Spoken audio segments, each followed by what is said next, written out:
যারা দীর্ঘদিন ধরে কোমর ব্যথাতে ভুগছেন এবং আপনারা চিন্তা করছেন আমরা কোথায় যাব, কার কাছে যাব কোমর ব্যথা নিয়ে।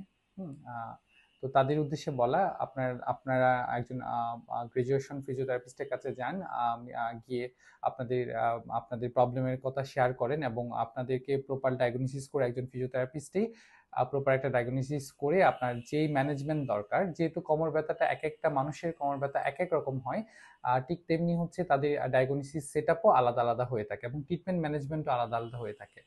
তো প্রপার একজন ফিজিওথেরাপিস্টের কাছে যান, গিয়ে আপনাদের প্রবলেমটা শেয়ার করেন, আপনাদের ম্যানেজমেন্টে থাকেন। আর অবশ্যই তারা আপনাদেরকে একটা প্রপার গাইডলাইন দিতে পারবে, সেই গাইডলাইন অনুযায়ী আপনারা আপনাদের লাইফস্টাইলটাকে মেনটেন করার চেষ্টা করেন। আশা করি আপনারা এই কোমর ব্যথা থেকে অনেকটাই রিলিফ পাবেন। সুস্থ থাকেন, ভালো থাকেন, আবার কথা হবে কোনো একটা নতুন টপিকস নিয়ে। আল্লাহ হাফিজ।